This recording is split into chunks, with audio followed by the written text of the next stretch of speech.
PX, and there's no time limit on it. They didn't pay for overtime, you know. They had old carpenters, because the young men were going to service in the draft, see, and the reason I stayed there out of the, I was the last group that went into service, because they promised the young men, you know, an education after they came out of service, you know, for them. Yes. That is, if you went into service 4 years, you get 4 years of education or college. Or. All right, let me have a little introduction here. The date is, this is February the 26th. What? And we're talking to Julius Nedwed, who lives in Westmoreland, Kansas, and he was born in April 6, 1912, so he is like 80 years old now. And I'm Dean Schoengert, the interviewer. I'm coordinator of this project in Pottawatomie County.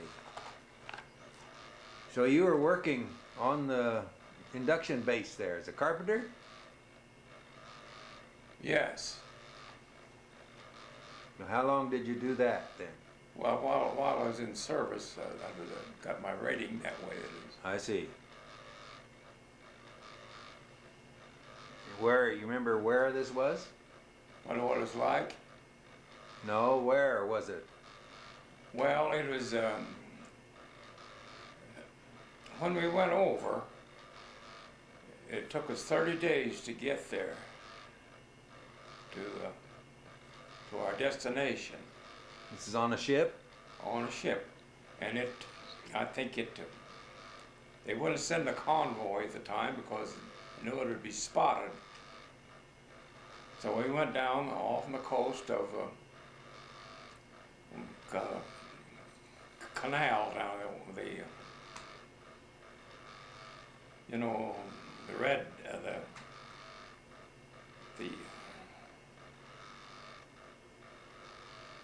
well, no, Panama Canal. Uh-huh. And then we went on, we didn't see land until we got to way south of the equator. We were 500 miles or better south of the equator. And then we came back and came into our first stop was Australia. Then we moved on up to Milne Bay, a place called Milne Bay. That was, and this New Guinea was a place the size of the land east of the Mississippi River to the east coast, and half of it belonged to England or something. That got a franchise, something like that, for 100 years. You know, they had a different form of government, you know, a parliament like they had there in England.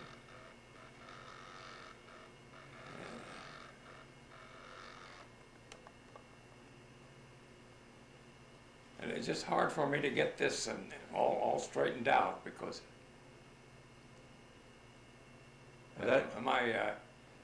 I've been blind for so long, and that when you can't see, it don't do any good to write it down, because you still couldn't find what you're doing. Well, that's fine. Any memory that way. But I know some cruel things happened, of course, with the Japs. They didn't take prisoners because they didn't have no to take care of them, if we did, you know, and stayed up ahead of the infantry most of the time. They shot over our heads at targets they couldn't see, I guess, some way, long range. You were in the infantry? In the what? Were you in the artillery or infantry? I wasn't in either one of them. So what were you doing? Well, I was as the Air Corps. Our job was to build airstrips. I see. And the first strip we'd put in would be a landing strip. And after that got in, then we put in a what they call a bomber strip, you know, the big planes. Where they had these, well, I forget the name of them now. The name, they had Liberators and I forget the other name of the other one. And of course the Japs, the only plane they had, you know, was that little Zero. Yes. And they were suicide ships. That is, they'd have their funeral left. Before they left, as well as in submarines and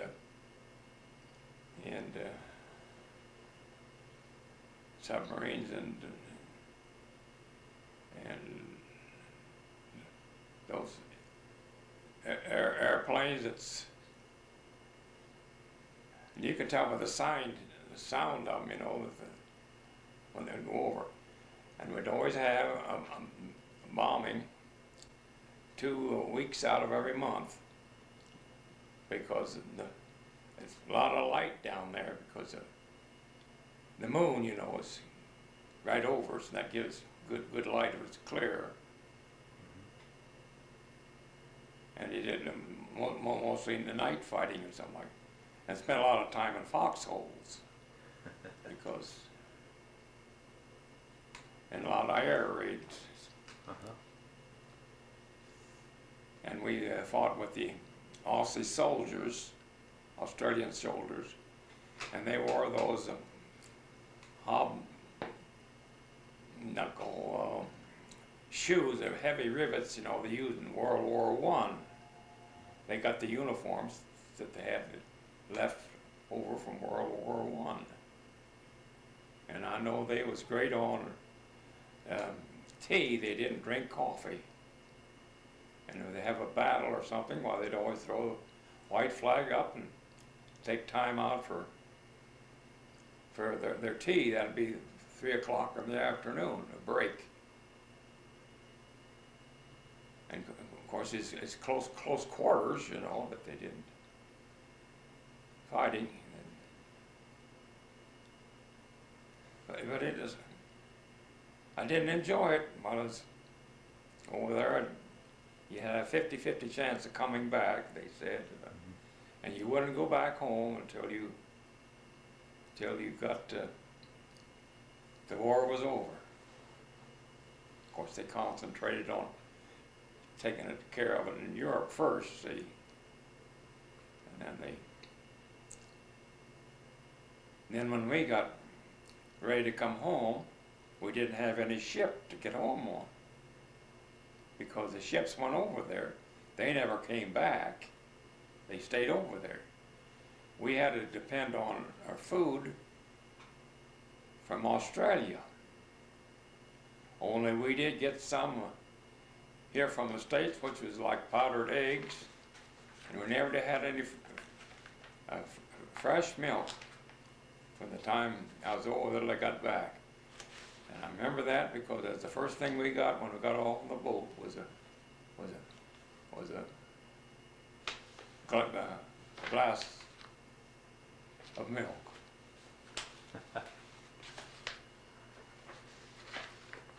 Let me go on. How many air bases did you work on? Oh, we'd only stay 6 weeks in a place. We went all the way from Australia to Japan, step by step, up the line until we got to Japan. And then the war was over. But we was in the Philippines when the war was over. And then instead of coming east to get home, we had to go north. Because the world being round, it'd be a lot closer back to or over. As I said before, it took us 30 days to get over there, but it only took us 8 days to get back. Oh.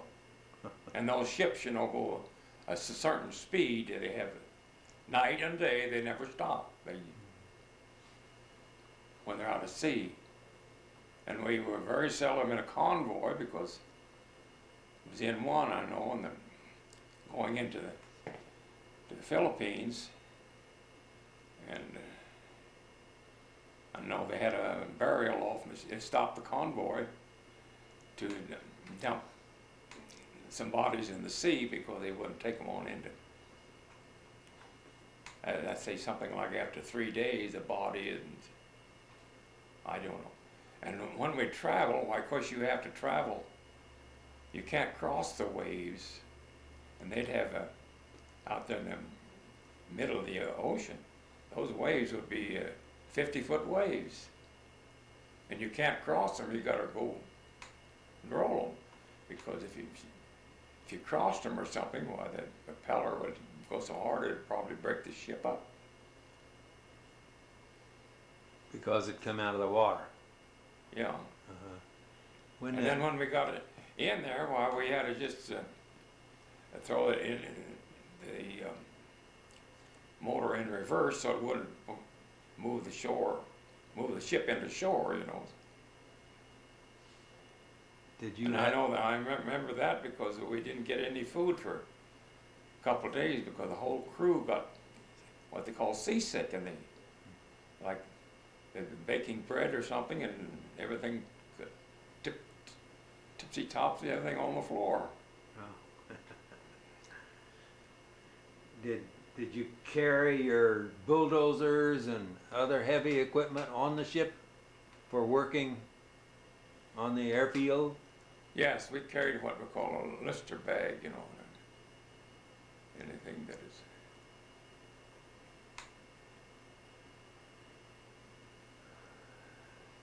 When you're building an airstrip, what was your special job? Well, we first put down what we call a landing mat. And they'd have a ship out there that was carrying planes on it, the landing, the fighter planes, they called them. And they'd say they'd only stay there about 4 days, they'd have to move on, you know. And we'd have to have that completed. And we got through with that one, then we get, and we took over some japping strips, you know, but they didn't hold up for us because they didn't have heavy planes. They used these little Zeros, and they was just a one-man plane, you know. So you couldn't use the Japanese. Pardon? You could not use the Japanese landing strips then. Well, no, and we wouldn't land on the main line because it wouldn't be safe there. But they did have the cemeteries over there because those islands might move, and this place, Australia, there's no place like it because nobody ever wanted down under, and how would they take care of if they got it? It's so far away from any place, and they never did have war there,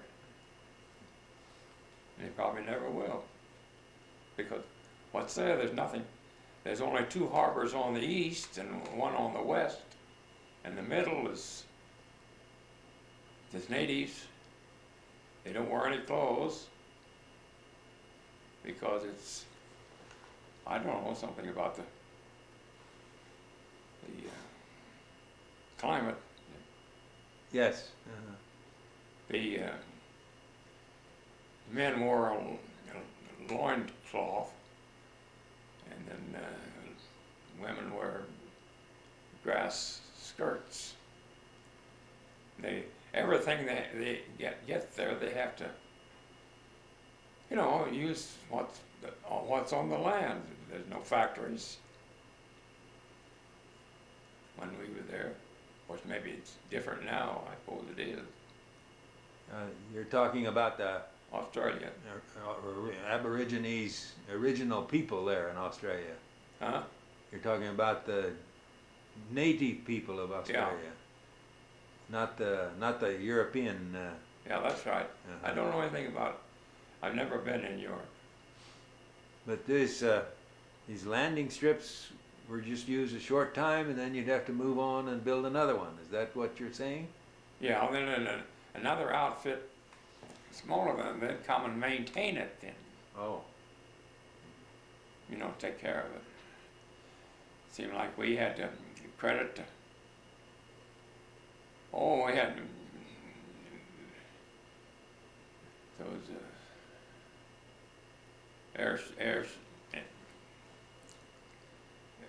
airstrips were they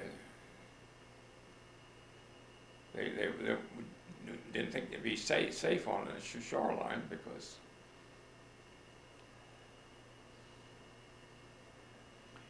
Did you have a bulldozer to smooth it all out first? A big tractor to smooth out the land, and then you put these strips on?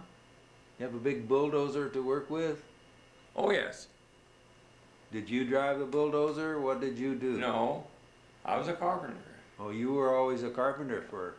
And there's times that they'd take me to a new place, you know, and I'd have to go ahead with a few men, you know, to find a place to put up our camp. I see. And we usually took over a camp where they had before, you know. And sometimes to get into camp, we'd have to move it right away because those islands were so small that they weren't long enough for landing strip. And what was left, they had a park on each side.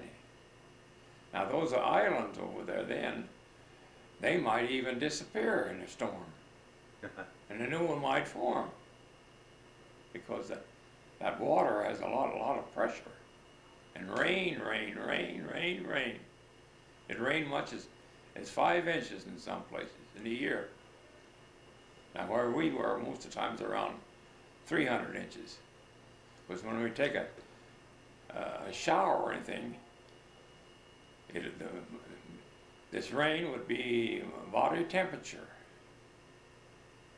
Now when it was at sea, to get a bath, we had to use salt water. And that's no good, that's salty. You feel like you need a bath after you took it over.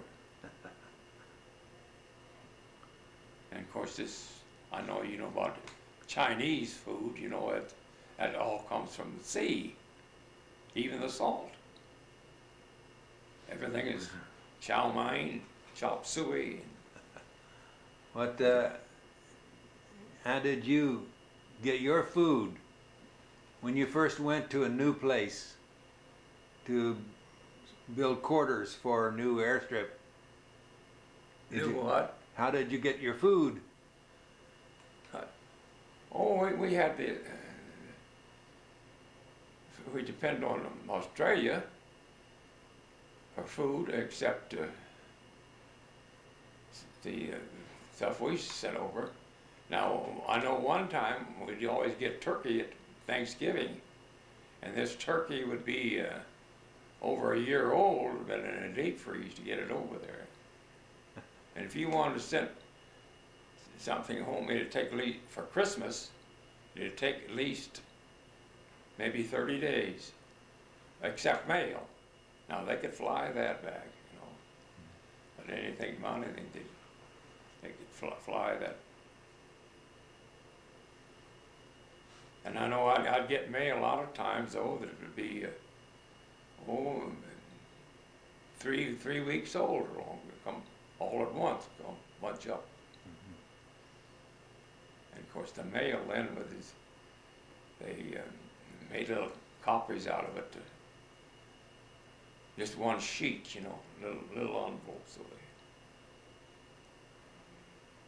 Were you married at the time? No, I was engaged, but I come home from my first furlough to get married, and freezed talked me out of it. He says, well, you only got a half a chance coming back. He says, if you get married and have a child or something, that'd be pretty rough for the wife to carry on without a husband. So when I got back, I was married a week after I got back. Okay. Any other experiences you might share? Pardon? When you were in the service, any other, did you get as far as Japan? You said you got to Japan, is that true? Got what? To Japan. Did you go as far as Japan? I don't understand you. From the islands. Yeah. You said you kept moving on. Did you get as far as Japan? The nation of Japan. Yeah, that was when the war was over with Japan. Did you, when you came home, was the war over? Yeah, but I didn't get to come home for right away because they didn't have any ship to bring me home. What happened there, that all the pilots and things like that, they wouldn't take a chance coming back. You see, the story was who could build the planes the fastest was going to win out as an air. Mm-hmm. Yes, I understand that. Where were you when you started home? Was I glad to get home? No, where were you located when you left for home? You were waiting to go home. Where were you at that time? I was in the Philippines. Philippines. Yeah. Then I had to go to Japan. Because the closer to go to Japan, the world being round is a lot closer home that way. So like I told you before, it took us 30 days to get over there, but only 8 days to get back. That was both by ship? Hmm? On a ship, both times? Yeah.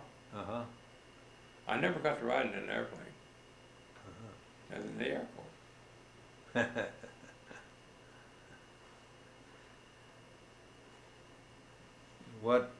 When you got home, then what did you do? Well, After you got married?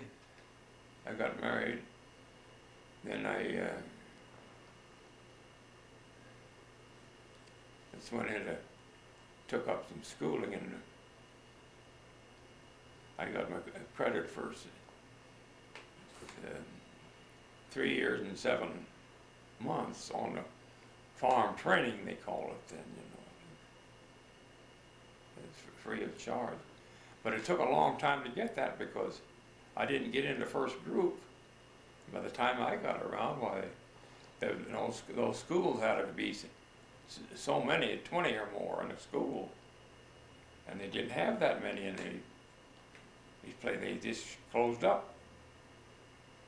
So it took some time. I had to go to 4 different places. I started out in I guess here in Westmoreland, and then I think seems to me maybe Wamego too. And then I went to school in Blue Rapids, and Blue Rapids up to Marysville. And by that time, why, for GIs, it was all over then. They don't have that now, you know. Mm-hmm. This school was for farming? Well, yeah, we'd have to go to, we didn't go every day to school. We'd go once a week, and we'd have shop work maybe. Mm-hmm. Take all day, that is. You know, different things you take up, like how to weld and. Hey, were you farming at the time? Well, yes, I had my wife's dad bought 80 acres of land in Fostoria, Kansas. Yeah.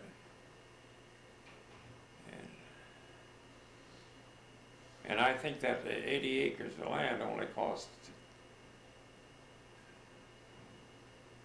$700 and some dollars, I think it was all. And I spent a lot of money on it, and I didn't get back out, and I built another one.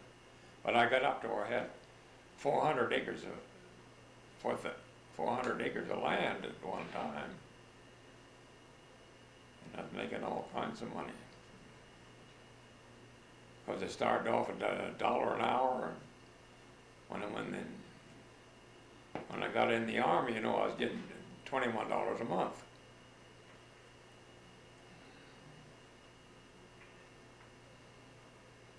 And that $21 didn't cover everything. You had to pay for insurance,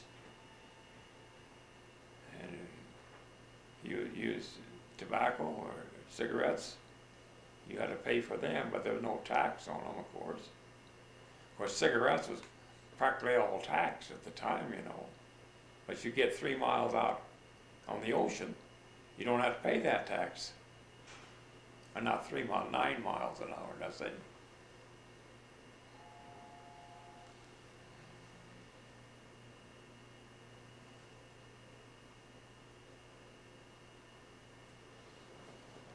You kept farming all your life? No, I worked for the government, the USDA they call it, United States Department of Agriculture. There's also another place they call the USA, that is the U.S. Dental Association, but that didn't.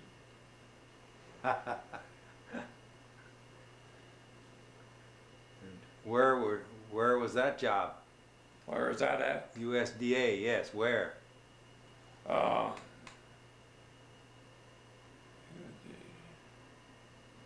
Here at Westmoreland. In Westmoreland? Yeah. What was the job? What did you do? Well, I measured land. Ah.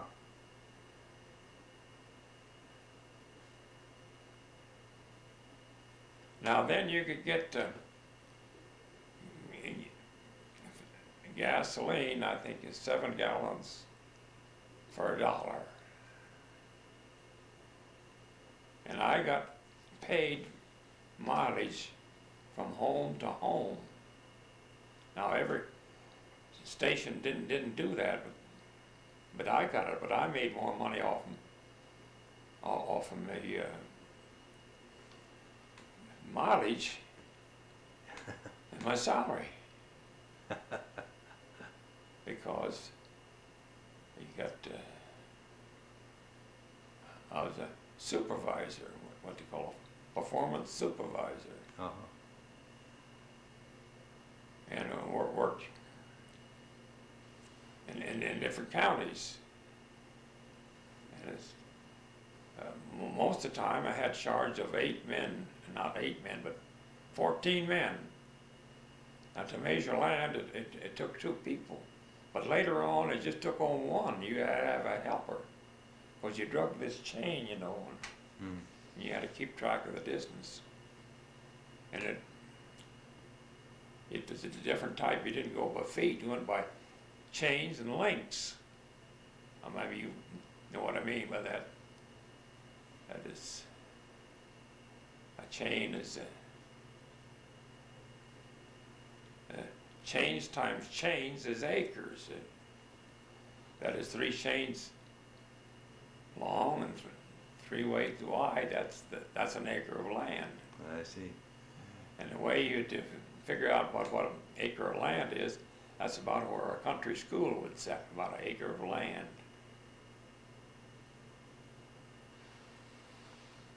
Okay, well, thank you very much, Mr. Nedwed. Okay, and thank you for, This will be part of the Veterans Oral History Project in our county. And now does this have anything to do about my getting money from the VA? no, nothing to do with that. I see.